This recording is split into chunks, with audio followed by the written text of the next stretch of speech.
Nuevo Testamento, Romanos capítulo 7.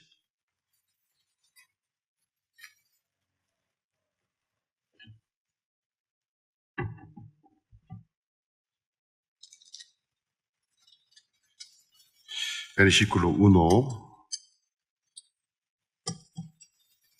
al 6.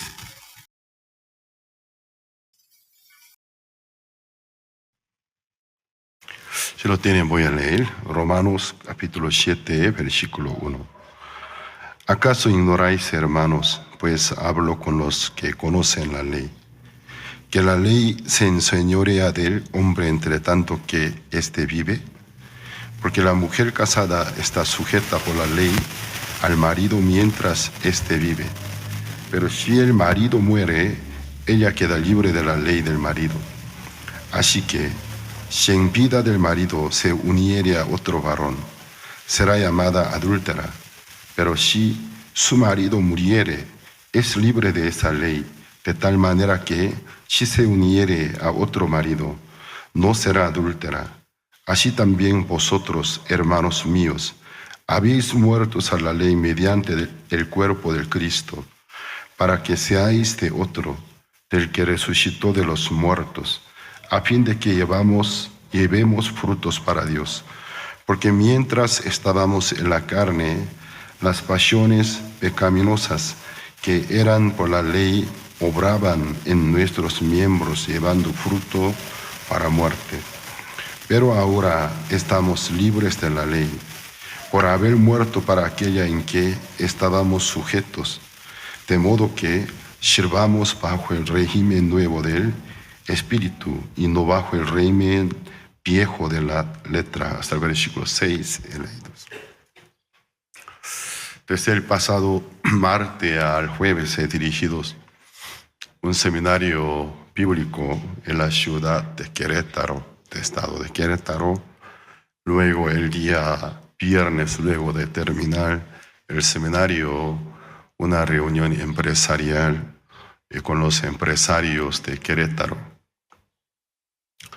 Mientras que dirigía el seminario bíblico, en mi corazón pude sentir por qué hoy en día los líderes religiosos, especialmente cristianos, están en un estado muy confundidos sobre la gracia y la ley. Incluso hay algunas iglesias que en sus iglesias enseñan los 10 mandamientos y también cumplir la ley de Moisés. Sabemos que la ley de Moisés no solamente son 10, y muchas veces la gente piensa que Moisés solo ha traído los 10 mandamientos. Si es la verdad, los 10 mandamientos escritos en 2 tablas de piedra, y aparte cientos mandamientos en su oído, lo que Dios le había dicho. Luego, al bajar del monte Sinai, Él los escribió. Y 2 tablas de piedra en que Dios escribió los 10 mandamientos, Él guardó adentro del arca del pacto, lo mantuvo sellado con su propia tapa, se llama el propiciatorio. Y al lado de aquel arca del pacto, el rollo en que Él escribió cientos mandamientos. Entonces así Moisés escribió los 5 libros, los primeros 5 libros de el Antiguo Testamento, Génesis, Éxodos, Levíticos, Números y Deuteronomios. Génesis trata del tiempo prehistórico, antes que la humanidad usara la codificación, pudiera escribir la historia. Desde Éxodos, ya el tiempo de codificación con letras, entonces desde Éxodos hasta Deuteronomio habla de los mandamientos que Moisés había traído. Son 613 mandamientos. Si enseñaría la ley en la iglesia con un propósito correcto, no sería malo, porque por medio de la ley es el conocimiento del pecado. La ley tiene sombra de los bienes venideros. O sea, la ley son testimonios de las cosas que han de venir. Entonces, enseñaría a la iglesia conforme al propósito correcto, ningún problema habría. Pero si enseñara la ley con el propósito que los miembros de su iglesia la cumplan, es un fatal error doctrinal. Entonces el cristianismo no tendría ninguna diferencia con el judaísmo, con la religión judía, ninguna diferencia. Porque enseña la ley. Pero la Biblia nos habla, muchas veces la gente solo se fija en la muerte del Señor Jesucristo y fue para el perdón de los pecados. Es la verdad. Una de principal causa por la cual Cristo murió en la cruz es el perdón de los pecados. Pero nosotros, si leemos bien los 4 libros de Evangelio, por ejemplo, en la última cena, para nosotros llega a ser la ceremonia de Santa Cena. La última cena que Jesús compartió con sus discípulos antes de ser entregado para la muerte, Él levantó el pan. Es el pan sin levadura, no es nuestro pan. Algunos que hayan probado pan árabe, así es. Supuestamente una tortilla, pan sin levadura, porque era fiesta de también Pascua. Entonces levantó pan sin levadura. Luego él repartió el pan diciendo, esto es mi cuerpo, mi carne, que yo voy a repartir. Todos los que comiere de mi cuerpo, o sea, de mi cuerpo tendrá vida eterna. Ya sobre este tema, no solamente en Santa Cena, una vez Jesús lo había predicado en el desierto, fue una prédica polémica porque los judíos quedaron confundidos. ¿Cómo este hombre va a poder compartir su carne a nosotros, a su sangre? Habla blasfemia. Ya Jesús anteriormente una vez había tomado ese tema, que su cuerpo es el pan del cielo para vida eterna. Y nuestros padres, durante 40 años del desierto se alimentaron del pan del cielo que era el maná. Pero todos los que comieron aquel pan del cielo, el maná, finalmente murieron. Y luego Jesús dijo, yo soy el pan de vida eterna, mejor que el maná. Todos aquellos que comieron el maná finalmente murieron, pero los que comieren de mí no morirá. Mi sangre es la bebida del cielo. Y todos los que bebieren de mi sangre tendrán vida eterna. Y termina debatiendo entre los mismos judíos. Este es un blasfemo. ¿Cómo él podría dar su carne, su cuerpo a nosotros? ¿Cómo podría dar su sangre? Además, los judíos no se comen ni se beben de la sangre. Considera pecados. Hay entre diferentes platillos nuestros, se basa de la sangre, se prepara con la sangre. Aquí de morcilla se prepara con sangre. Entonces los judíos jamás se come ni se bebe alguna comida bebida de la sangre. Por eso cuando Jesucristo habló que mi sangre es la bebida del cielo, para ellos fue blasfemia. ¿Cómo? Este hombre está endemoniado. ¿Cómo él podría darse de su cuerpo? Dice que es el mejor que el maná, pan del cielo, su sangre es bebida celestial. Sobre ese tema que causó mucha crítica y confusión, en la última cena Jesús de nuevo mencionó: mi cuerpo, todo aquel que es el símbolo de mi cuerpo que repartir pan.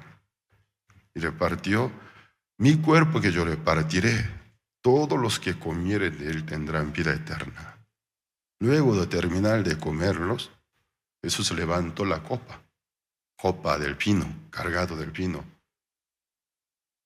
Esta es símbolo de mi sangre que yo derramaré.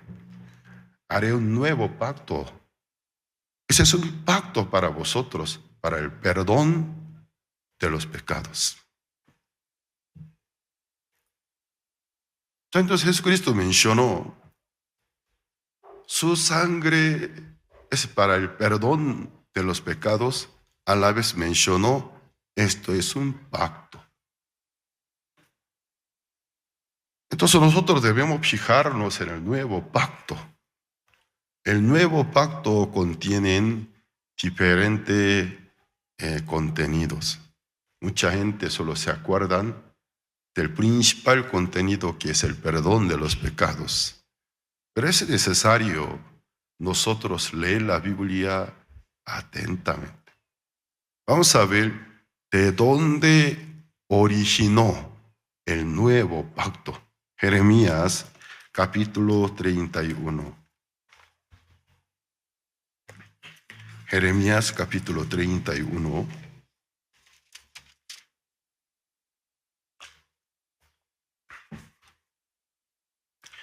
Versículo 31.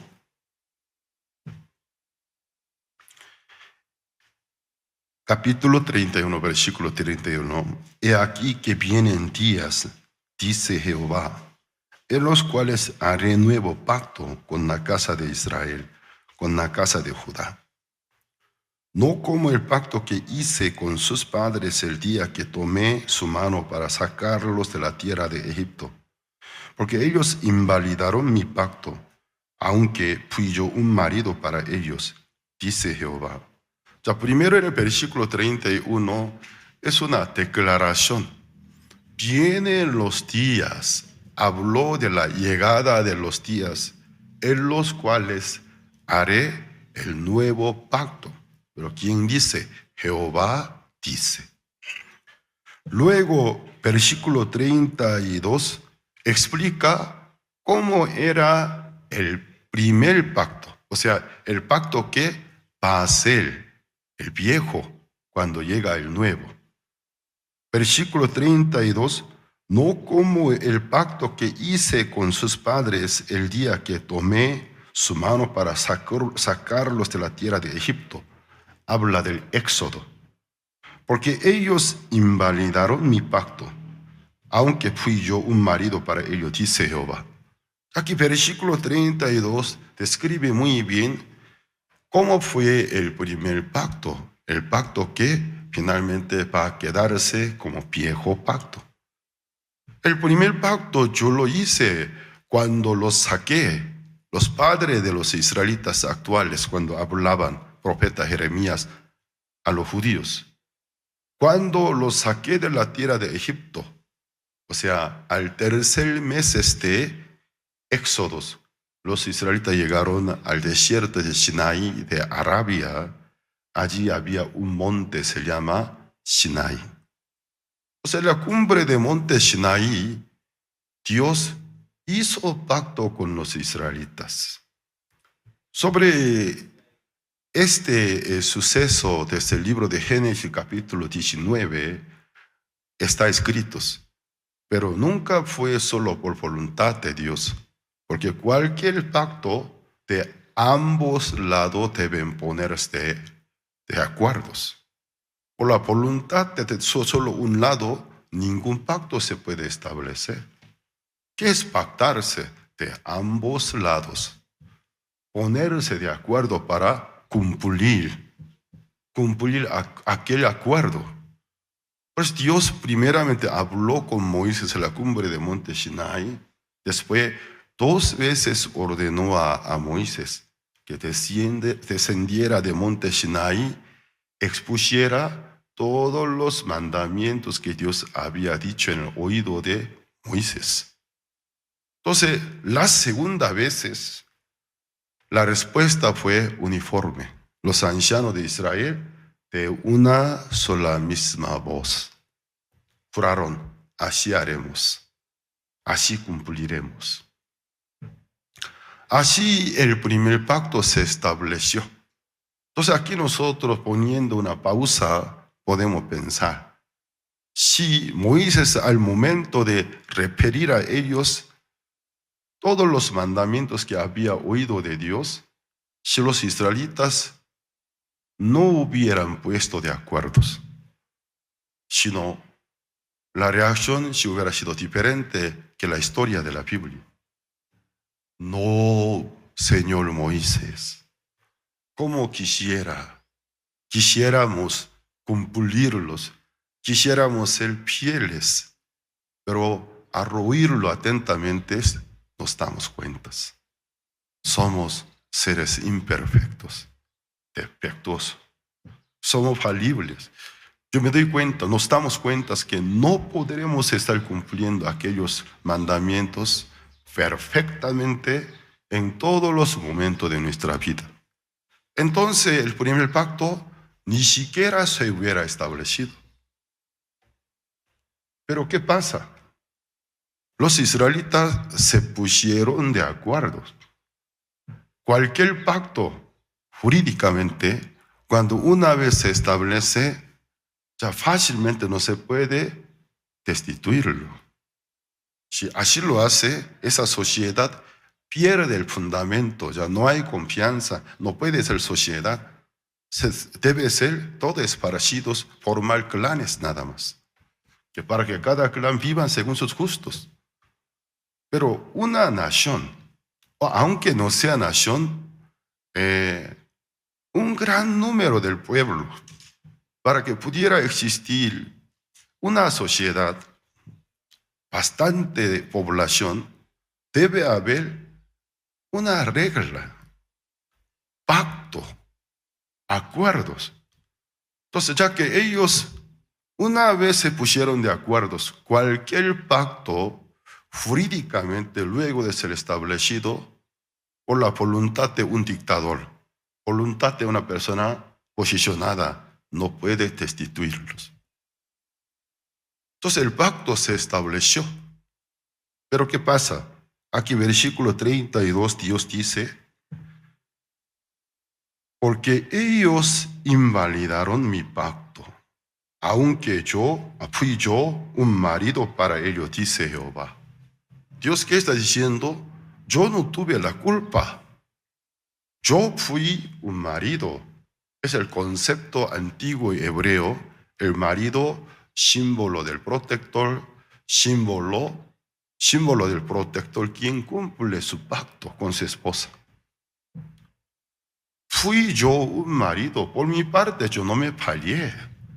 La culpa no es mía, dice, sino ellos invalidaron mi pacto. Entonces es necesario saber muy bien las condiciones del primer pacto. Entonces, sobre aquellas condiciones del primer pacto, Moisés, lo que había oído de Dios, describió muy bien en el libro de Deuteronomio, capítulo 28. Todo el capítulo son de 68 versículos.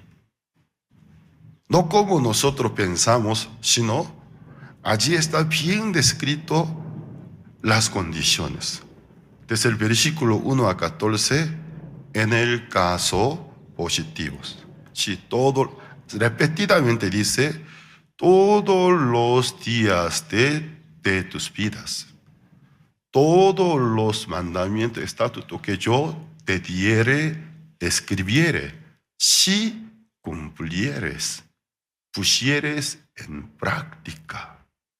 De la condición, todos los mandamientos que Jehová le da, todos los días de su vida, todos los momentos de su vida, sobre los 613 mandamientos, ser perfecto. Te bendeciré. Nosotros, los seres humanos, como siendo ser humano, en vez de cumplir los 603 mandamientos, cada minuto para poder acordarnos 613 mandamientos, somos incapaces. Entonces, cada segundo de mi día, todo el día, todos los días de mi vida, debo estar cumpliendo los 613 mandamientos. Entre los 613 mandamientos, los 10 son principales nada más.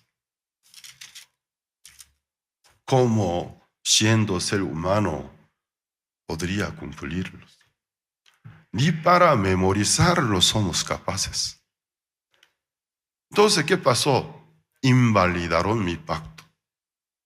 Ya, ellos invalidaron, no solamente invalidaron aquella generación, todas las siguientes generaciones, luego de la generación que recibió este pacto, hasta la fecha de nuestra generación, siguen invalidándose. Entonces, ¿el pacto cómo queda? En sí la ley, nada fea, es buena. Son palabras perfectas, hermosas.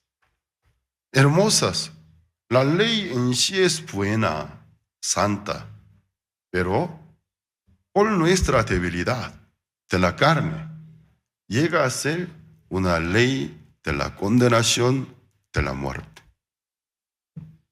Entonces, lo que es bueno y sano para nosotros resulta ser una ley para la condenación, para la maldición. ¿Me hago entender? Entonces, mientras tanto que aquella ley esté en pie, que esté vigente, ¿qué pasaría a la humanidad? La ley santa, supuestamente la que nos debe vivificar, no nos vivifica, nos condena, nos ejecuta. Cuando el profeta Jeremías transmitió esta maravillosa profecía, ¿en qué momento de la historia él se encuentra? La nación judea, luego que la nación Israel y fue caída por los asirios, unos casi 200 años antes de Jeremías. Luego, menos de 200 años, el reino Judá está a punto de ser transportado por los babilonios. La ley Moisés recibió en el año 1491 a.C. Para nosotros llega a ser como 3.500 años atrás. Entonces, cuando Jeremías lo dijo, para él, ya mucho tiempo, casi 1000 años, aproximadamente 1000 años atrás del tiempo de Jeremías. Entonces, desde Moisés hasta Jeremías, hay un espacio del tiempo de alrededor de 1000 o 1100 años. Durante aproximadamente 1000 años, el reino de Israel se dividió por dos reinos, reino Judá, reino Israel.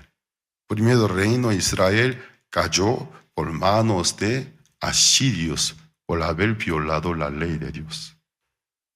Los asirios que llevaron todos los pobladores del reino de Israel, que son de 10 tribus de Israel. Luego de transportarlo, aquellas 10 tribus hasta fecha de ahora, aún no han regresado a Israel. ¿Por qué? Más allá de Asiria fueron esparcidos, casándose con los gentiles, llegaron a ser gentiles. Entonces, las 10 tribus quedaron absorbidas entre gentiles. Entonces el reino de Israel, que originalmente está compuesto de 12 tribus, quedó afectado perpetuamente, porque las 10 tribus fueron transportadas, nadie sabe dónde se encuentran. Luego, menos de 200 años, el reino Judá, donde la tribu Judá, tribu Benjamín, formaban parte del reino. Menos de 200 años de caída del reino Israel, reino Judá está por caerse, por la misma razón, por haber invalidado el pacto. En aquel tiempo Dios levantó al profeta Jeremías, ya que nosotros no somos judíos, como parte de historia del mundo, leemos esta parte. Pero para Jeremías era una situación de su propia nación. Él sentía mucho dolor en su corazón. ¿Qué pasa con el reino de Israel? El reino de Israel se deshizo, el reino de Israel se esparció al mundo. Ahora las 10 tribus, 10 tribus de hermanos, ya ni sabe dónde se encuentran. Luego, el reino a que yo pertenezco, reino Judá, está a punto de tomar los pasos del reino de Israel, ser transportado por los babilonios.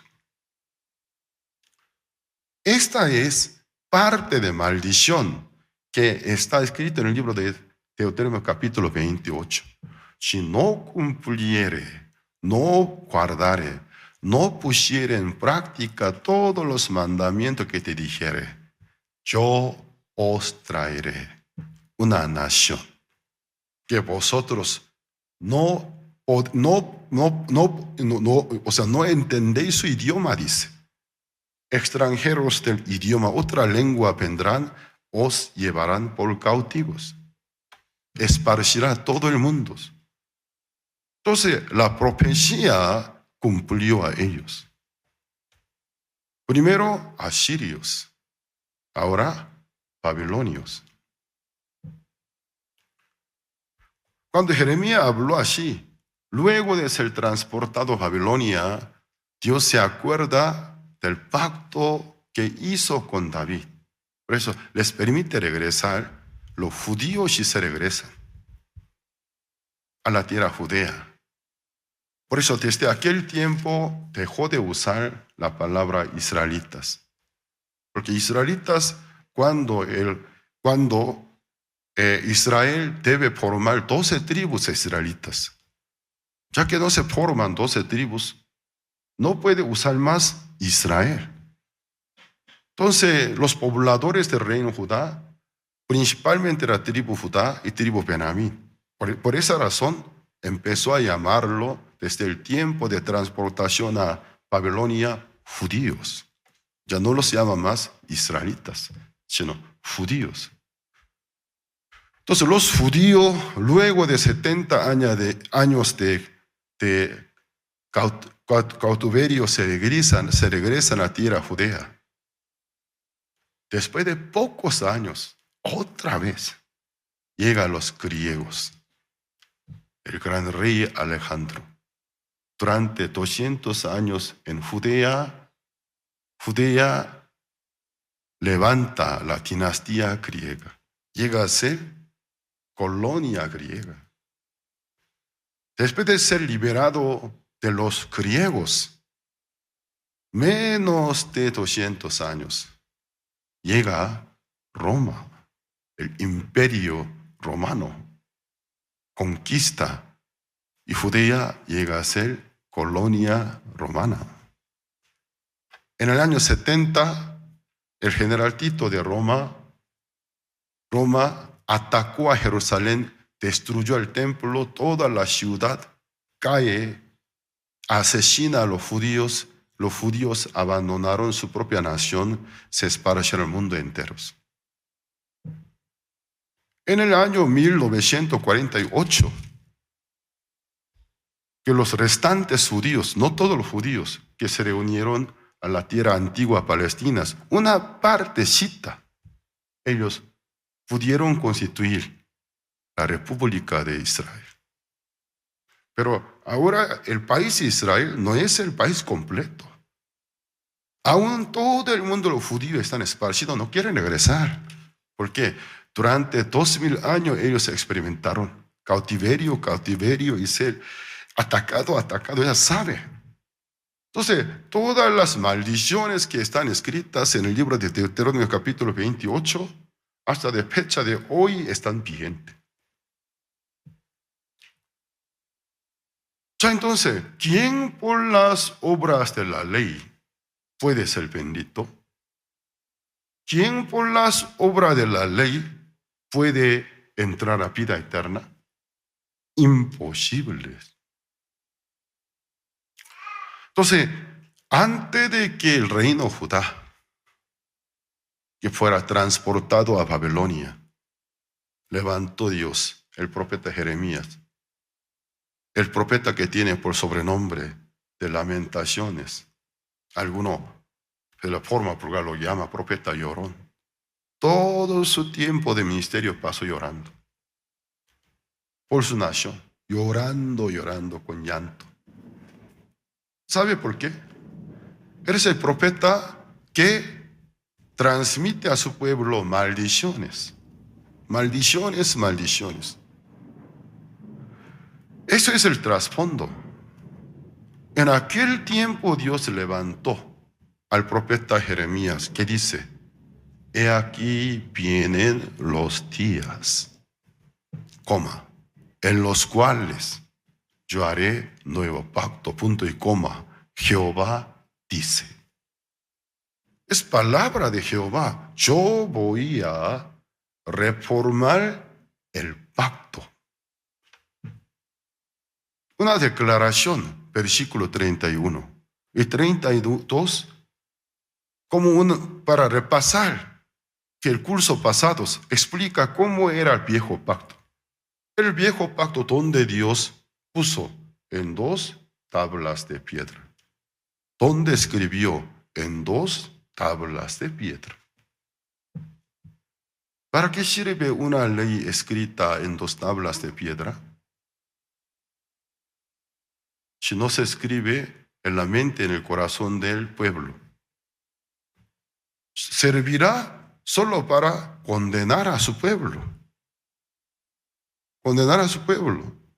Cuando yo estaba en Paraguay como misionero, manejando vehículo, llegué a una esquina de avenidas.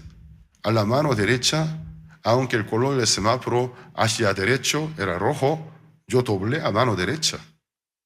Porque según el reglamento del tránsito de mi país, Corea del Sur, cuando el color del semáforo para ir directo sea rojo, pero doblar mano derecha, permitido.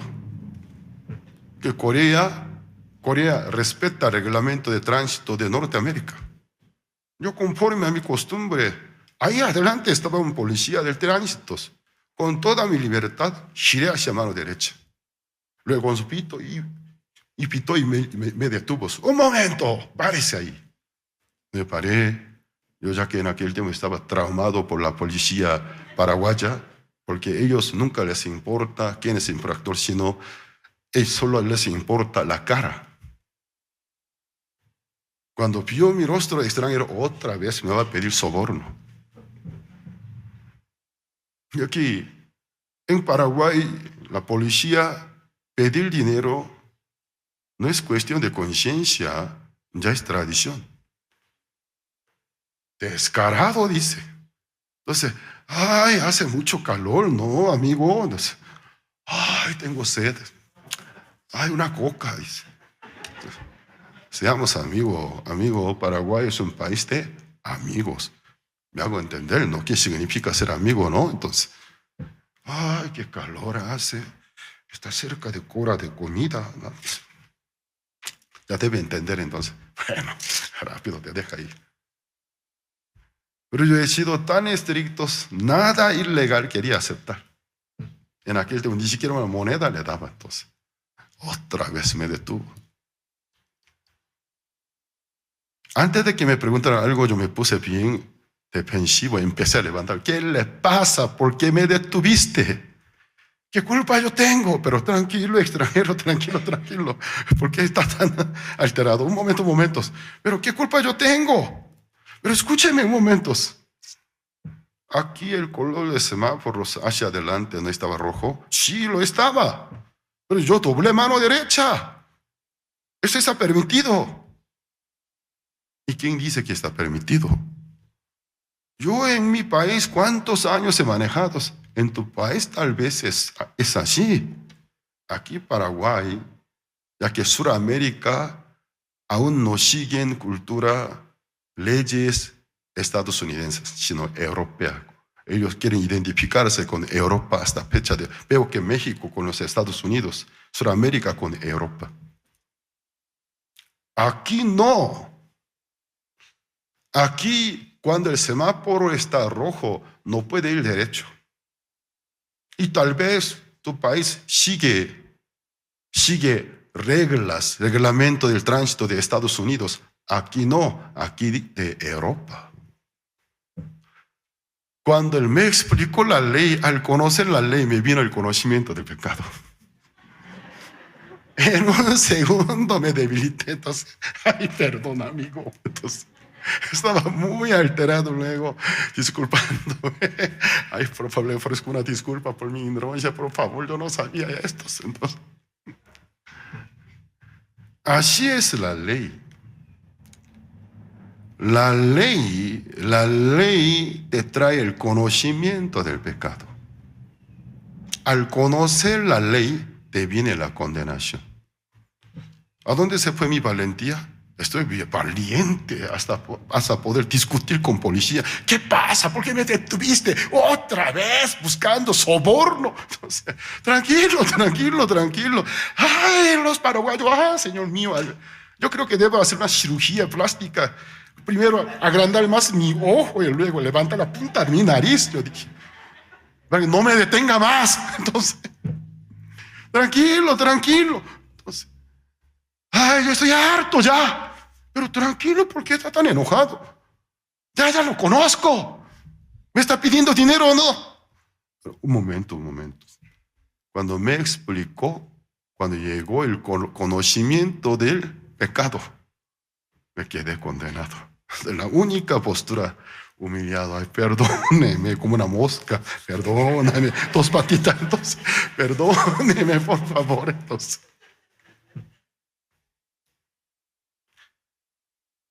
O sea, Dios, en el caso que no reformara el pacto, 1000 años Dios observó, desde cuando se estableció el pacto. Luego en Salmo 14, 3 o 4, Isaías 59, 3 veces repetidamente dice la misma palabra. Jehová descendió del cielo, vio la tierra. Por si acaso hay justo, ni aun uno. Hay bueno, ni siquiera uno. Todos se desviaron, se hicieron inútiles. Vuestra garganta es el sepulcro abierto. Vuestros pies apresuran para derramar la sangre. Nunca conocieron el camino de la paz. Así, esta cita bíblica se repite 3 veces, Salmo 14, 54, Isaías 59. Durante 1000 años, cada cierto intervalo del tiempo, Dios observó, por si acaso en la humanidad hay el perfecto cumplidor de la ley o no. Luego él concluyó, no hay justo ni aun uno, no hay quien bueno, ni siquiera uno, todos se desviaron, todos se hicieron inútiles. Si Dios no cambia de la ley, ¿qué pasaría? Todos deben recibir condenaciones. Ahora, por medio del profeta Jeremías, él hace una mención del nuevo pacto que en los días venideros iba a ser. Luego explica, sus contenidos son muy diferentes que los contenidos del viejo pacto. Versículo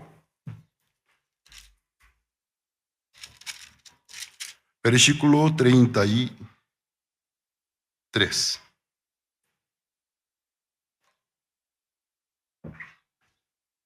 Pero este es el pacto que haré con la casa de Israel. Después de aquellos días, dice Jehová, daré mi ley en su mente y la escribiré en su corazón, y yo seré a ellos por Dios, ellos me serán por pueblo.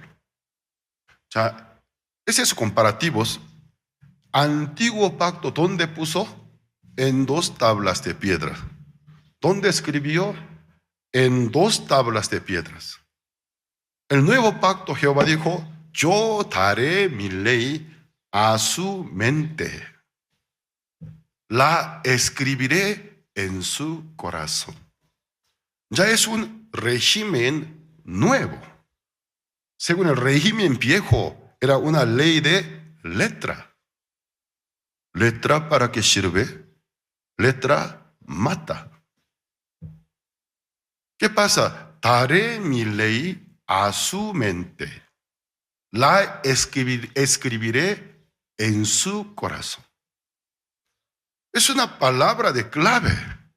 Yo ya no voy a dirigir más a mi pueblo con una ley de letra, porque letra mata, letra condena.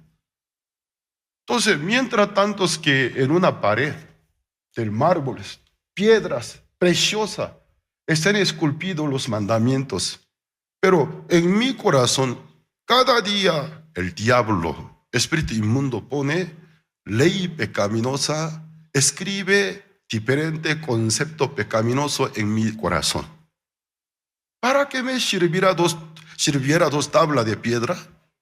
De conocimiento, ay, buena y santa palabra, pero todos los días en mi mente y en mi corazón veo información pecaminosas, deseos pecaminosos.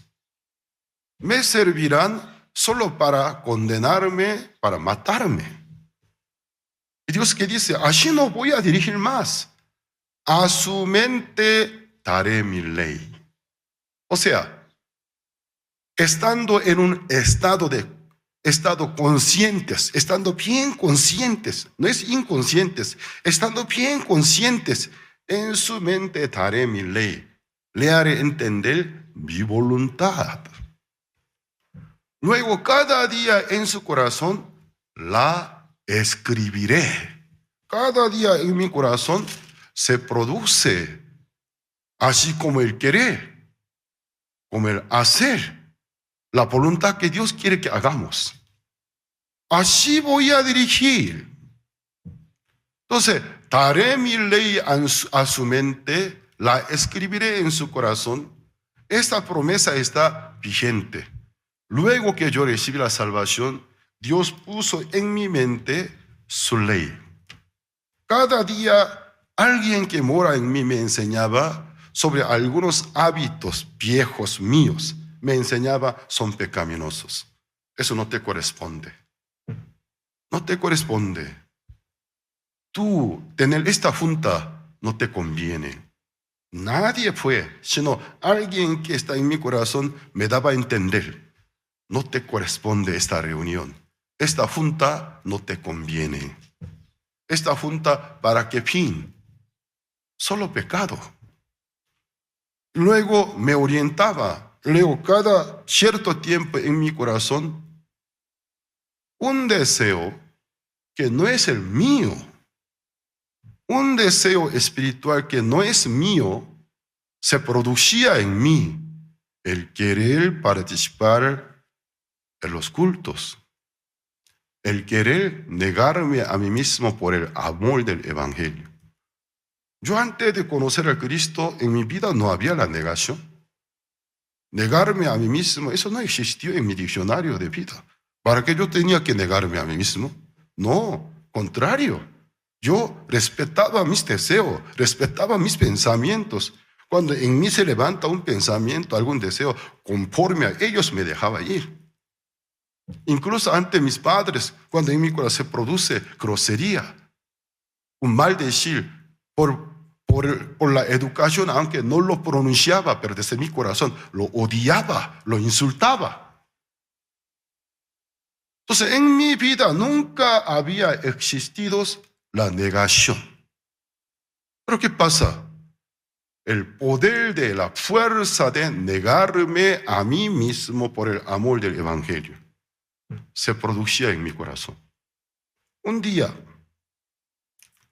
estuve lamentando por los amigos míos que no eran salvos. Dolor sentí en mi corazón. Ay, Señor, mis amigos, casi estaba a punto de lagrimear. Ayúdenlos, por favor, para que ellos sean salvos. Y de repente me vino un pensamiento: ¿y por qué tú estás lamentando por ellos? ¿Tú qué tienes que ver con ellos? Luego, en mi razonamiento, de verdad, anteriormente nunca yo sentí esta clase de dolor por lo demás, por sus almas. ¿A dónde van? ¿Qué me importa? Si quieren ir al infierno, ellos irían. Pero ¿por qué siento dolor? ¿Por qué hasta querer lagrimear? Me di cuenta, esto no es mi corazón, yo dije. Eso no es mi corazón, eso no es mi sentir. ¿Y quién es? Jesucristo. ¿Quién me hace vivir en esta vida dedicada en el Evangelio? Yo no estoy obligado. Aunque estoy en la misión, pero mi relación con la misión no es una relación de obligación. Entonces, por salario, la misión, ¿cuánto me paga? Durante casi 28 años de mi vida misionera, ¿cuándo misión me dio el sueldo? Ni siquiera un mes fue. No existe sueldo en nuestra misión.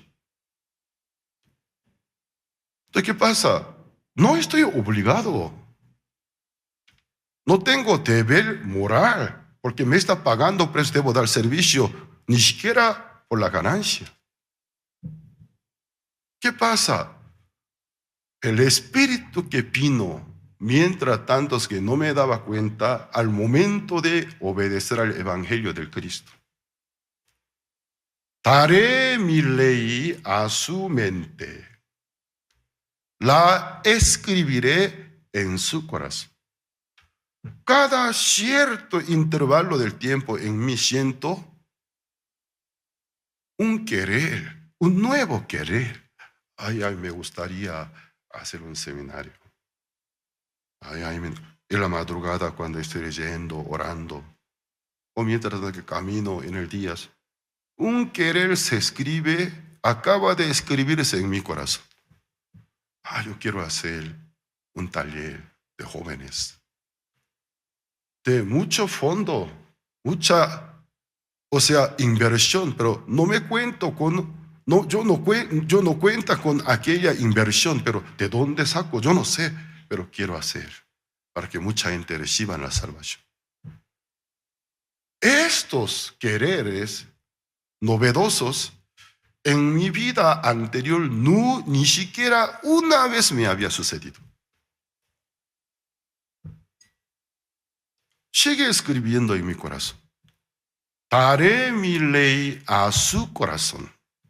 La escribiré en su corazón.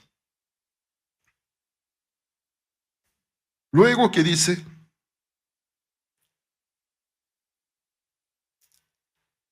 Y yo seré a ellos por Dios, y ellos me serán por pueblo. Entonces me da la ciudadanía, con ciudadanía de ciudad celestial. Yo seré a ellos su Dios, ellos me serán su pueblo. Cambia de identidad. Soy de Dios. No me identifico con el mundo. No sé, a algunos de ustedes tanto les encanta ir al mall, a centros comerciales. Yo desde cuando recibí la salvación es contrario. Lo más antes posible quiero abandonar aquellos lugares. Cuando voy por la obligación de mi familia, me mareo. Ay, tanta gente, tanta vanidad, tantas cosas para mí, ni siquiera ni un poquito de sentido. Ayer también Después de largo tiempo de mi ausencia, sentí tener un momento de convivencia con mi familia. En la mañana salí, luego quise comer con mi familia, nos fuimos a Sushirol, no sé.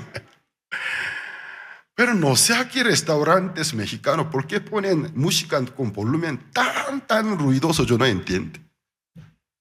¿Por dónde quieren que me vaya al restaurante? Mi única petición, señor camarero, señor mesero, por favor, ¿puede bajarle volumen? Yo no vine a un concierto, vine a platicar con mi familia. La música sea del fondo, no interrumpa, ni siquiera puede oír lo que mi hijo me dice. ¿Qué dijiste? ¿Qué? Me fastidia de verdad. Es parte de psicología, porque por mi formación como soldado en el ejército enseña también psicología militar. A propósito del comedor de mis soldados pone música de volumen fuerte y ritmo muy rápido. ¿Sabe por qué? Influencia a su psicología, comer rápido y cantidad, y ponerse hostiles. Yo sé que los dueños del restaurante ¿por qué ponen música con alto volumen? Acelerar la velocidad de comer y comer más. Y rápido abandonar el lugar para el otro. Comercialismo. Por ejemplo, en comparación en mi país de origen, Corea del Sur, todos los restaurantes, aunque pongan música, pero del fondo. Porque el propósito, todos los clientes pasen disfrutando convivencia. Aquí en México todavía piensa en más dinero, yo. No sé. Ayer también, ay, Señor mío. Ya que me fui con toda mi familia, me quería llevar a un sitio junto a una pantalla grande. Esos videos musicales que para mí no tienen ningún sentido. No sé qué para que lo vean cada rato. Es cantora o es bailarina, quiere mostrarse su cuerpo, quiere cantar, cada rato se quita de ropas. Entonces, ay, Señor mío, yo dije, estas basuras no quiero ver de verdad. Me fastidia. ¿Quiere cantar o quiere exhibir el cuerpo? Ya que no sabe cantar, por lo menos algo tiene que reemplazar con su cuerpo. O sea, si cantaría muy bien, no lo haría, ya que no sabe cantar. Con eso quiere ganar dinero. O sea, ay, yo quiero sentarme al fondo. Con mi familia me fui al fondo. No había mesa larga y otras me regresé al mismo lugar. Bueno, por favor. No me ubico. No me agradan. No me agradan. Me quedo mareado. Hasta me da asco. Luego que yo recibí la salvación. Tal vez un momento, un corto tiempo puedo estar distraído. Luego rápido me quedo fastidiado. O sea, basta. Basta ya. Cada rato, aunque sea una película, cada rato se quita de ropa. ¿Qué gusto me da? Mejor verle una pornografía entonces. Me da arco, entonces. No sé qué el productor, qué mente tiene. ¿Está loca o realmente estudió hacer una película? ¿Para qué invirtió tanto dinero para esas tonterías? Yo seré Padre, Dios de ellos. Ellos serán mi pueblo. Cambia de la identidad.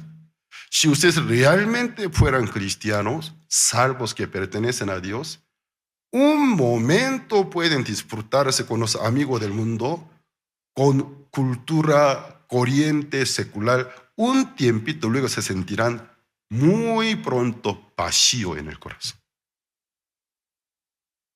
Vacío y fastidio.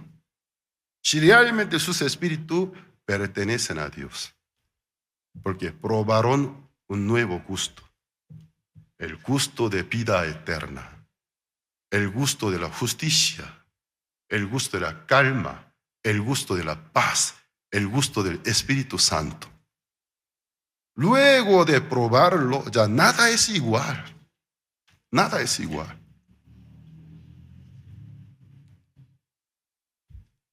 En Corea, oí de una hermana pastor, yo antes de recibir la salvación, era reina, princesa del antro, según su expresión, hasta que se rompiera mi columna me bailé. Entonces, ¿quién pudo rescatar a la reina del antro? Ya no se iba a reina, sino venía a iglesia. Según su expresión, hasta que se rompiera mi columna me bailaba, dice. No sé de qué postura. Entonces, Dios me rescató. ¿Quién pudo traer la reina del antro para que abandonara el antro al culto? El Señor. Ya que dice versículo 34. Y no enseñoreará más ninguno a su prójimo, ni ninguno a su hermano, diciendo, conoce a Jehová. Porque todos me conocerán, desde el más pequeño de ellos hasta el más grande. Para poder entender esta descripción se debe comparar con el viejo mandamiento, viejo pacto, ya que son de muchos mandamientos, uno por uno, desde niñez, cuando los judíos, desde cuando pueden usar de la lengua, juntar a los niños, enseñar cada artículo, cada mandamiento. Pero no se necesitará, dice, desde los más niños hasta los ancianos, al momento de involucrarse dentro de ese nuevo pacto. Solo cuando les comparte la palabra de Dios, cuando está en el culto en comunión, el Señor les hace saber la voluntad de Dios. No hace falta enseñar a ellos 613 mandamientos. Ustedes, para ser miembro de nuestra iglesia, memorizaron algunos números de mandamientos, reglas para poder ser miembro de Misión Buenas Nuevas de México. Primero, tal, número 1, tal, número 2, tal, número 3, tal. ¿Memorizaron ustedes? No, no hace falta. Cuando se reúnen, compartimos nuestro testimonio, juntos nos acordamos del Señor Jesucristo, compartir la palabra de Dios. No hace falta enseñar de esa manera, porque el Espíritu del Señor hará saber a cada uno de ellos la voluntad de Dios. Entonces aquí podemos ver, en el nuevo pacto podría clasificar 4 contenidos. 3, primero, daré mi ley a su mente, la escribiré en su corazón. Segundo, la identidad. Yo seré a ellos padre, ellos mi pueblo. El tercero, no hace falta más enseñar con número de instrucciones, hacerle memorizar, porque todo el mundo me conocerá. Ya entonces, en el Nuevo Testamento, si no mora el Espíritu Santo en vosotros, no soy del Señor, dice. ¿Cómo nosotros podemos reconocer, distinguir que el Espíritu del Señor mora en mí o no mora? Todo aquel que son del Cristo tiene testimonio, o sea, adentro de su corazón siente un espíritu que le da testimonio constantemente que eres hijo de Dios. Le hace acordarse de las promesas donde dicen, Dios ya nos perdonó, nunca más se acuerda de nuestros pecados. Hay testimonio. Hasta el momento de fallecer, o sea, debilitarse, a pesar de su mal, en lo profundo de su corazón hay testimonio. Un espíritu le da testimonio a pesar de tu debilidad. Eres del Cristo. A pesar de tu falta, yo te redimí. Hay libertad, hay testimonio. Pero los que no son del Cristo, no hay tal testimonio. Pura condenación y desesperación. De esa manera podemos distinguir que en mí mora el Espíritu del Señor. Constantemente me hace acordar. O sea, a mi alma da testimonio de que Cristo me compró, Cristo me redimió, Cristo me cubrió, Cristo me abrazó, Cristo está conmigo. Cuando leo la Biblia no me esfuerzo para seleccionar los mejores versículos. Solo conforme a la práctica sigo leyendo. Pero ¿qué pasa? No soy yo, sino aquel Espíritu iluminando a mis ojos me hace entender el mensaje. Luego me da testimonio, yo contigo. Yo te ayudaré a ver. Pruébalo, desafíalo, lo que tú estás pensando, estaré contigo. Constantemente da testimonio desde adentro de nuestro corazón. No es una literatura, no es algo literal, sino físicamente, no es una expresión de literatura. Realmente en el corazón de todo lo que son del Cristo está el Espíritu del Cristo. Amén. ¿No lo han sentido ustedes? ¿Ninguna vez no lo han sentido? Mi persona antes del Cristo, después del Cristo, marcados es diferente. Anteriormente en mi corazón, en mi ignorancia, conforme al deseo de mi corazón, a los pensamientos de mi corazón, me dejaba arrastrar. Pero ya no. Porque hay un espíritu que me corrige, me regresa al camino recto. Es el Espíritu del Señor. Alguien se diría, qué bueno, qué buena doctrina, que tú crees que Cristo una sola vez para siempre murió, te redimió, tú eres salvo. Entonces podría hacer lo que tu carne te da la gana. Por su manera de hablar podemos entender que esa persona es un ignorante espiritual. No conoce al Cristo. ¿Por qué? Nunca Dios nos ha dado la licencia de la inocencia. Inocente, sino el espíritu del perdón de los pecados. El espíritu de quien nos perdonó por amarnos. Entonces, tal vez por la debilidad de la carne, alguna vez puede caerse en algún error. Pero como intencionalmente, con mala gana, intencionalmente queriendo aprovechar la gracia para la carne, si realmente tuviera y conociera el Espíritu de Cristo, jamás puede hacerlo. Pero por su manera de hablar entendemos, no conoce al Cristo. Esta persona no conoce al Cristo. Aunque sea pastor, anciano o sea sacerdote, no conoce al Cristo. Es una persona teórica nada más. Cristo no vino para darnos licencia del perdón de los pecados, sino perdonarnos para rescatarnos de la potestad de las tinieblas, trasladarnos al reino del amado Hijo de Dios, en quien tenemos nuestra redención, que es el perdón de nuestro pecado, para que nosotros seamos luminaria para este mundo. Amén. Por su manera de hablar entendemos no conocer a Cristo. Además, ¿quién padre a quien acepta por su hijo no le disciplina? Los padres mexicanos, madres mexicanas, aman a sus hijos solo ciegamente. Aunque hacen malos, aprenden insultos, a su papá insultan, a su hermana insultan, solo lo abrazan. Entonces no son padres entonces. Los padres, hasta nosotros los padres terrenales, a quienes amamos, reconocemos, aceptamos por nuestros hijos, para el bien de ellos los educamos. A veces, no por gusto, sino por la necesidad, corregimos. ¿Quién le gusta que su hijo o su niña pequeño está llorando porque yo lo regañé? ¿Quién le gusta? A veces hasta física debe haber algún castigo. A su medida. ¿Pero por qué?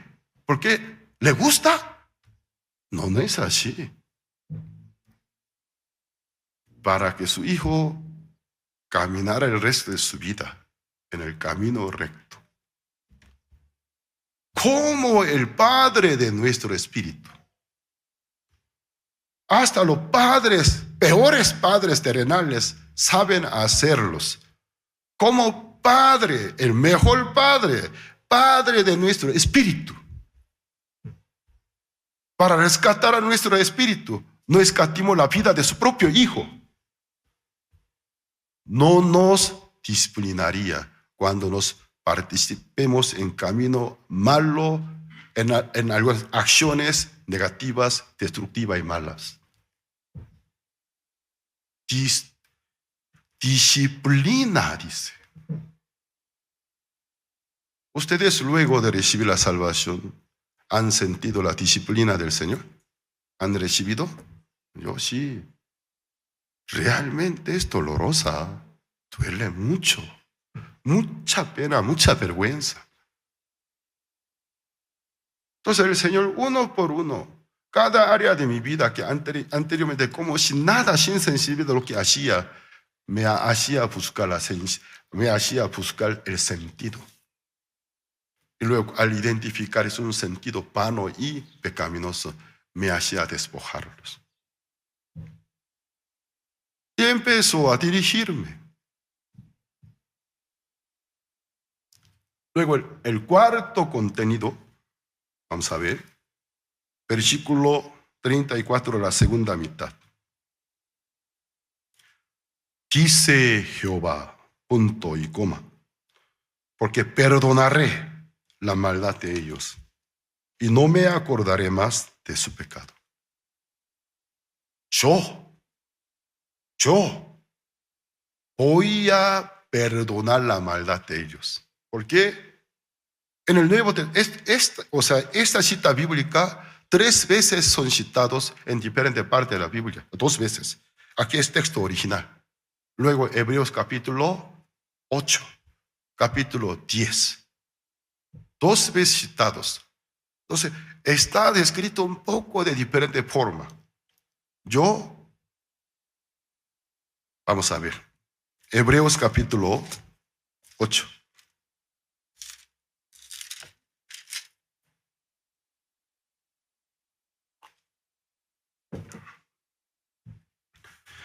Hebreos capítulo 8, versículo 8.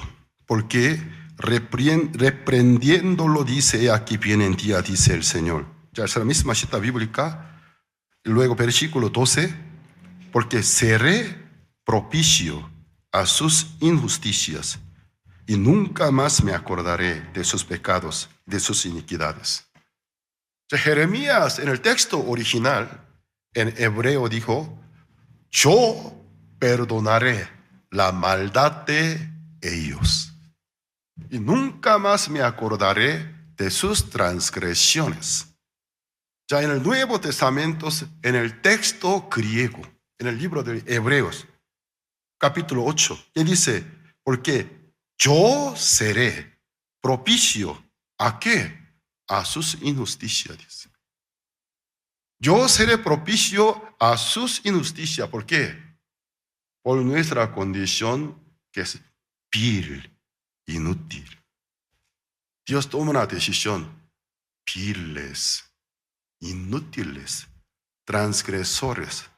Si no fuera de esta manera, la única manera, yo apiadarme de vosotros, compadecerme de vosotros, yo mismo encargarme de vuestras iniquidades.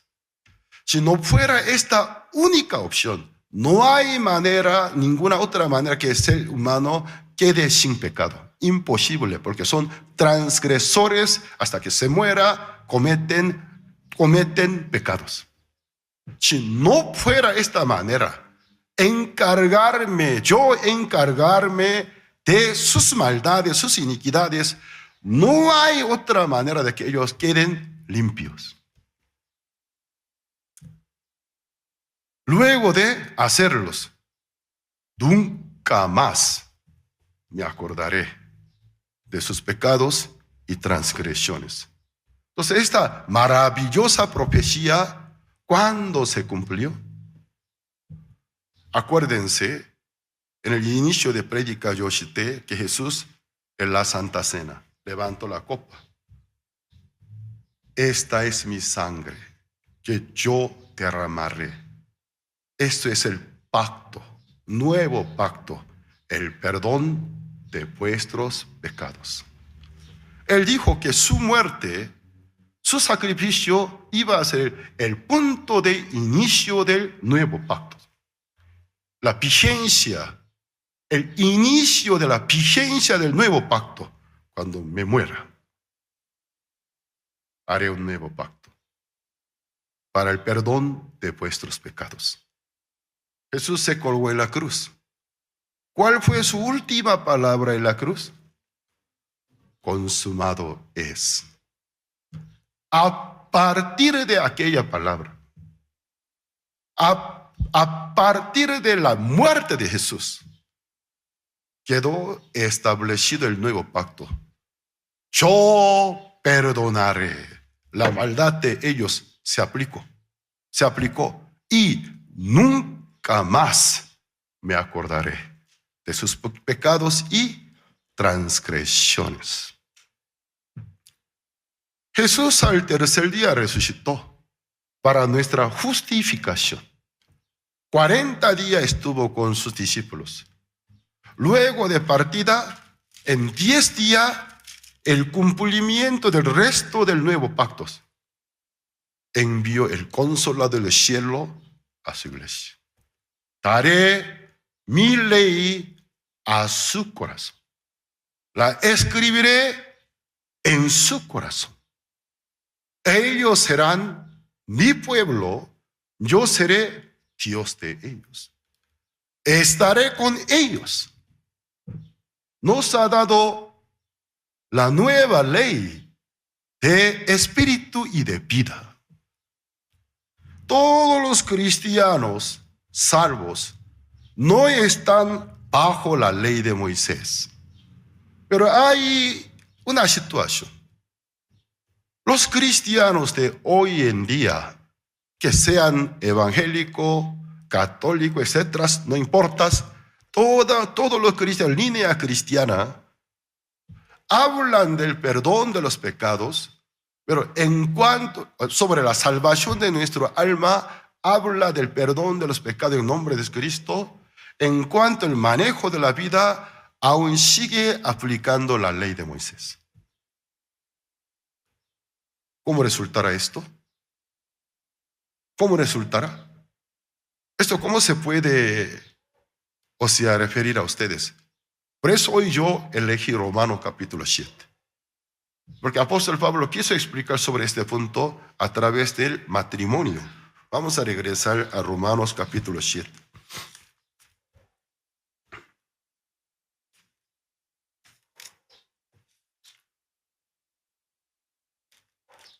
Romanos capítulo 7.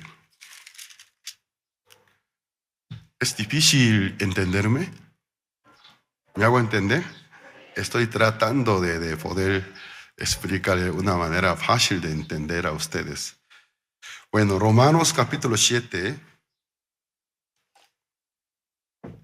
versículo 1. ¿Acaso ignoráis, hermanos? Pues hablo con los que conocen la ley, que la ley se enseñorea del hombre entre tanto que éste vive. Ya que apóstol Pablo habla a los rectores de Roma, yo os trato como quienes conocen la ley. Si tiene el mínimo conocimiento de la ley se enseñorea del hombre mientras tanto que éste vive. Pero el hombre, cuando recibe la sentencia por la ley, muere, queda libre de la ley. ¿Me hago entender? La ley, mientras tanto que el hombre vive. Él cuando está vivo puede enseñorearse de él. Pero cuando muere, la ley ¿cómo queda? Fallecido. Borra su nombre. De registros queda borrado, muerto. A ella no se aplica ningún otro deberes de la ley. Está exonerado porque queda libre de la ley. De a un muerto, ¿cómo puede cobrar impuestos? De a un muerto, ¿cómo puede cobrar más impuestos? ¿Alguna obligación? ¿Cómo puede aplicar? Ya está libre de la ley. Hasta aquí me hago entender, ¿no? Versículo 2. Porque la mujer casada está sujeta por la ley al marido, mientras éste vive. Pero si el marido muere, ella queda libre de la ley del marido. Actual mi esposa era la mujer de otra persona, de su difunto esposo. Mientras tanto que su difunto esposo estaba vivo, ella estaba sujeta a la ley de su marido. En aquel tiempo, si hubiera venido a mí, ella y yo, ¿cómo nos quedaríamos? Adúlteros. Yo no puedo dirigir la iglesia. Pero ¿qué pasa? Cuando el esposo muriere, queda libre de la ley de su esposo. ¿Me hago entender? Ya es libre, una mujer libre. Versículo 3. Así que, si en vida del marido se uniere a otro varón, será llamada adúltera. Transgresoras. Es transgredir contra la ley. Pero cuando su esposo muriere, la mujer queda libre de la ley de toda clase de compromiso obligado por la ley. Queda libre de la ley del marido porque su difunto marido había muerto. Ya ella el resto de su vida puede tomar una decisión. Quedarse sola como viuda. O para quedarse sola como viuda, demasiado joven. El resto de vida aún es muy larga. ¿Qué pasa? Versículo 3. Pero si su marido muriere, es libre de esa ley, de tal manera que si se uniere a otro marido, no será adúltera. No es adúltera. No es adúltera. ¿A quién alguna viuda, cuando vuelve a casarse con el hombre que los dos se aman, puede acusar que es adúltera? No es adúltera. Eso no es adúltera. Sino bíblica es santa y hermosa, limpia. Versículo 4. Así también vosotros. Hasta aquí era una alegoría. Así también vosotros, hermanos míos, habéis muerto a la ley mediante el cuerpo del Cristo. Ya una pausa. ¿Quién murió en la cruz? ¿Nosotros? ¿O quién murió en la cruz? Cristo. Pero Cristo, ¿por quién murió? Por los otros. ¿Por cuál causa? Por causa nuestras. Entonces aquí dice, así también vosotros, hermanos míos, habéis muerto a la ley mediante el cuerpo de Cristo. En realidad, Cristo solo murió por la ley, para la ley. Porque según la ley, la paga del pecado es la muerte. Nosotros tendríamos que pagar aquella paga con nuestra propia vida, morirnos con el pecado, nuestra alma pecadora irse al infierno. Pero Dios se compadeció de nosotros, se encarnó, vino en la semejanza de carne de pecado, pero sin conocer el pecado.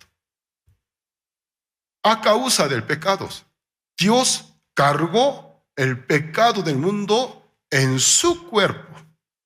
Luego lo condenó en su cuerpo.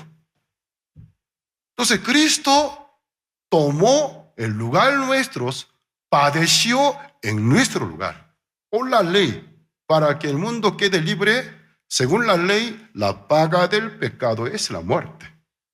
por la ley, murió para la ley, para que la ley quede satisfecha, no pueda reclamar más.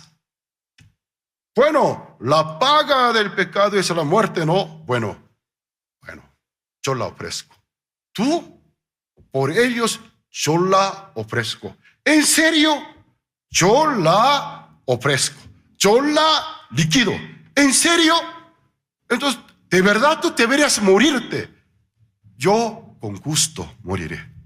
Va a ser bien doloroso, porque por tantos pecados del mundo debes morir, debes padecer tantos sufrimientos. Estoy listo. Cristo murió por la ley, para la ley. Nosotros, usando la fe, podemos unirnos con la muerte de Cristo. Murió por los otros, entonces para Dios, para mí, yo me morí con Él. Porque Él murió en mi lugar, llega a ser para mí, entonces yo me morí con Él.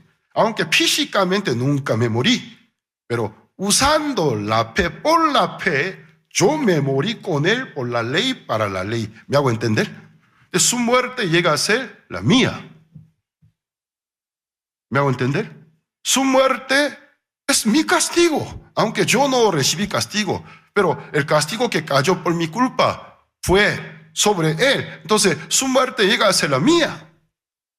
Luego, de la misma manera, usando la fe, me uno con la resurrección del Cristo. Cuando Cristo fue levantada, me uno con la fe.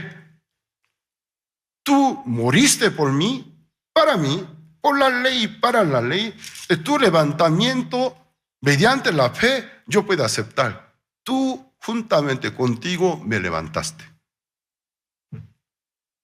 En el cuerpo levantado del Cristo, ¿aún había algún resto del pecado? En el cuerpo resucitado del Cristo, ¿aún había algún resto, aunque sea un poquito de pecado del mundo? Él terminó con el pecado. Amén. Fuerte, digan amén. Él terminó con el pecado. Resucitó para la justificación nuestra. Amén. ¿Ustedes aceptan unirse con Cristo, con su muerte? Entonces, ¿murieron o no murieron? Físicamente no, pero espiritualmente sí murieron. ¿Ustedes aceptan unirse con la resurrección de Cristo? Cuando Dios levantó, ustedes también fueron levantados. Con pecado, sin pecado. Porque ya se evita la voz. Sin pecado, con pecado. ¿Realmente creen? ¿Están seguros? Entonces el resto de nuestra vida, ¿para qué? Vivamos para la justicia. Ya aquí dice, versículo 4, así también vosotros, hermanos míos, habéis muerto a la ley mediante el cuerpo de Cristo. ¿Hasta aquí pueden entender ustedes? Estamos hablando mediante la fe, ¿no? Nosotros también morimos con Él. Para que seáis de otro, del que resucitó de los muertos, a fin de que llevemos fruto para Dios. Nosotros éramos del diablo. Estábamos casadas bíblicamente, el hombre, todos los seres humanos, equivalente de mujer casada. Estábamos casada con el diablo. También con la ley de Moisés. Nuestro alma sufría. Pero por la muerte de Cristo, por la ley, para la ley, ya que morimos con Él, nos quedamos libres de la ley. ¿Me hago entender? Si una vez muere de la ley, se queda libre de la ley. Y nos resucitó para que nosotros fuéramos de aquel que fue levantado entre los muertos, con Él para que casemos. Entonces nosotros estábamos casadas, nosotros estamos casados con una ley. Estábamos sujetos a la ley de Moisés. Pero a través de la muerte de Cristo, que fue por la ley, para la ley, hemos muerto para la ley. Cuando Cristo fue levantado, juntamente con Él fuimos levantados. ¿Para qué? Nos vayamos a aquel que se levantó entre los muertos para poder unirnos con Él. ¿Me hago entender? ¿Difícil? ¿Difícil de entender? ¿Hasta aquí pueden entenderme? Los que me han entendido, levanten la mano derecha, por favor. Creo que estoy explicando un poco difícil, entonces, bajen sus manos. No soy tan buen profesor, bueno.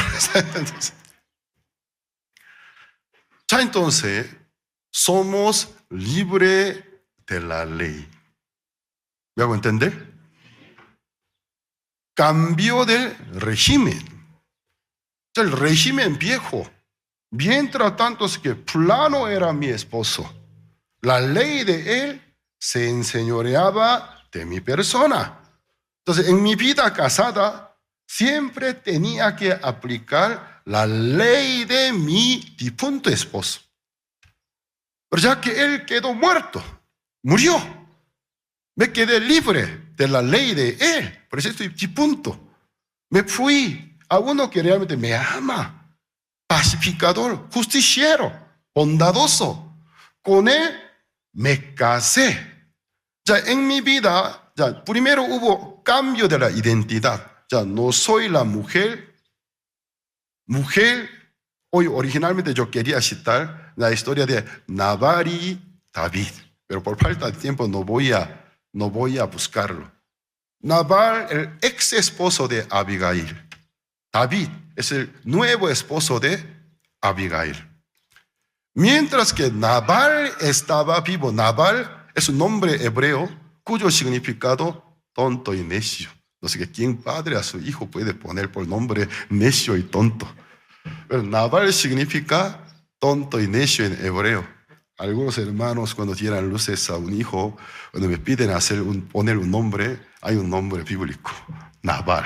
Entonces, Nabal. Entonces, tonto y necio.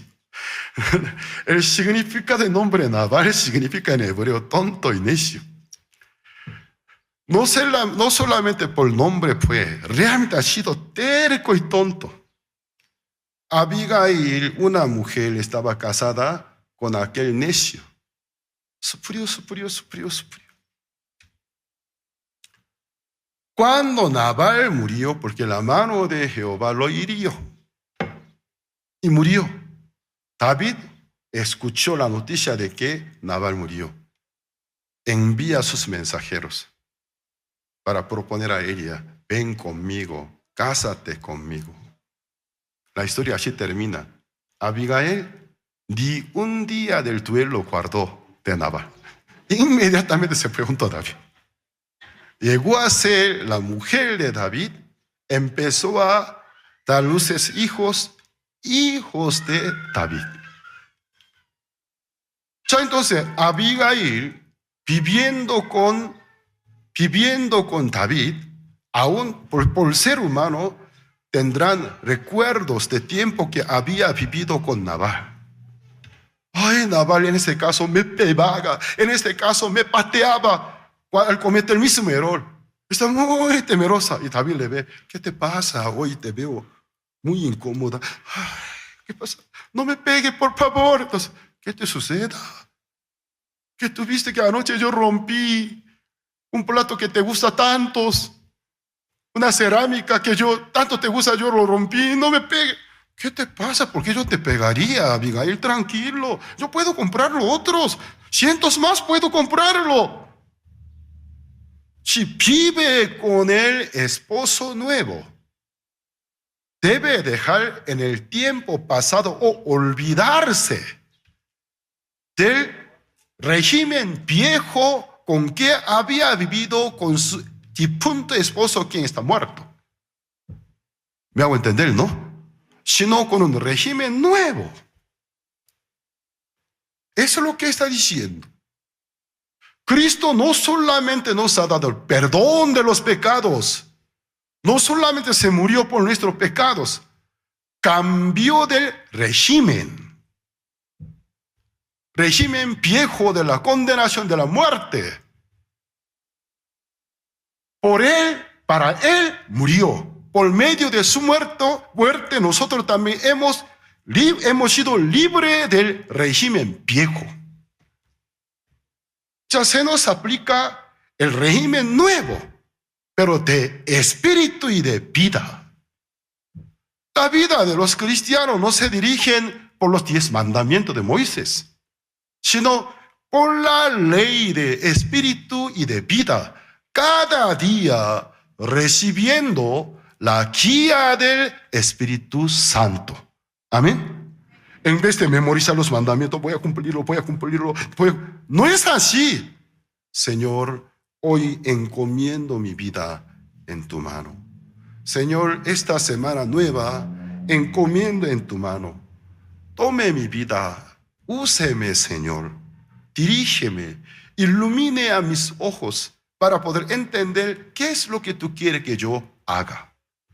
Es muy diferente que llevar una vida legalista, libre, recibiendo la guía del Espíritu Santo. Amén. Versículo 6. Pero ahora estamos libres de la ley, por haber muerto para aquella en que estábamos sujetos, de modo que sirvamos bajo el régimen nuevo del Espíritu y no bajo el régimen viejo de la letra. ¿Qué pasa? A muchas iglesias enseña la muerte de Cristo, luego enseña la ley de Moisés. Ese es envenenar a su gente. Preparar un lindo guisado, tan nutritivo y bueno, luego poner un ingrediente venenoso. ¿Qué sucedería a quienes reciben aquella mesa servida? En ser envenenados. Todo el mundo está confundido. Por gracia soy salvo por obra. Literalmente la Biblia dice, por gracia soy salvo. Y mi pastor todos los domingos, todos los cultos, enseña ley. Entonces realmente nuestra vida de fe es por gracia mediante la fe o por las obras y por medio de la ley. Se confunden. Nuestra vida en esta tierra en Cristo Jesús ya no la llevamos con la práctica de la ley de Moisés, sino entregando nuestra vida en mano del Señor, queriendo recibir la guía del Espíritu Santo. Amén. Básicamente tenemos una promesa inmutable. Él quitó nuestros pecados. Nunca más se acuerda de nuestros pecados y transgresiones. Amén. Somos hijos libres. No me digan, entonces se inclinaría al libertinaje. Oye, ¿quién eres? Seguidor de Moisés te confunde. La ley del Cristo enseñorea entre todos los que ya están en Cristo Jesús. Amén. Nos consuelan, con su amor consuela, nos dirige hacia la voluntad de Dios. Cuando nosotros ponemos terco y desobediente, siendo el Padre de nuestro espíritu, disciplina, su nalgada es dolorosa. Su cacheta nunca nos da cachetada, pues no se respeta. Nalgada sí, duele. Cachetada es un menosprecio, pero nalgada, entonces, duele muchísimo. Hasta el alma duele. Nos hace ser copartícipe de su santidad, su voluntad. Amén. Entonces, hermanos, hermanas, hoy no se olviden, daré mi ley a su mente. La escribiré en su corazón. Si ustedes realmente fueran del Cristo, día y noche, aquel Espíritu Santo pone en la mente de ustedes la ley de Dios, su convocación no para la pérdida, no para la vergüenza, sino para poder resplandecer al mundo. Nosotros seamos luminaria del Señor Jesucristo para este mundo. Luego nos corrige, nos conserva, nos protege hasta el día del Señor para que nosotros seamos presentados como una novia virgen sin mancha, sin arruga. Hasta el día de ceremonia de la boda. Por civil estamos casadas con Cristo. Pero nos hace falta la ceremonia de la boda. Cuando Él venga en la nube. Hasta la ceremonia de la boda. Aquí hay algunas mujeres. Me casé con fulano. Por la ley somos supuestamente matrimonio. Ya que no se realizó la boda ante familia y iglesia. Soy libre con cualquier tipo. Puede irme. Señor mío, así no. Así no. Estamos casadas con Cristo. Nos hace falta la boda ante familia. ¿Qué pasa cuando venga Cristo? Hasta aquel día el Espíritu Santo, el Consolador, nos consuela con su amor, también nos dirige, nos convierte, nos conserva, nos protege. A veces está nalgada, dolorosa, pero nos corrige al camino del Señor. Espero que ustedes cada día sientan cómo el Señor pone su ley en sus mentes, cómo en sus corazones sigue escribiendo así como el querer para el hacerlos. Entonces, para la voluntad de Dios, Él está produciendo el querer cada día. Como así el querer pone su voluntad y luego el hacer para su buena voluntad, para que el resto de nuestra vida realmente sea una luz para este mundo. Hoy hasta aquí compartimos. Sintoniza Jerusalén Radio en vivo ahora por YouTube. Aventurémonos al sorprendente viaje al corazón. ¿Alguna vez has escuchado sobre el mundo del corazón? La sabiduría y la felicidad provienen de ahí. Aprendamos divirtiéndonos con este libro. En el sorprendente viaje al corazón, escrito por el pastor Oksu Park, podrás encontrar historias y personajes muy interesantes, colorido, divertido, educativo e interactivo. ¿Quieres conocer cómo funciona el mundo del corazón? Descubramos juntos la respuesta mientras nos aventuramos al sorprendente viaje al corazón.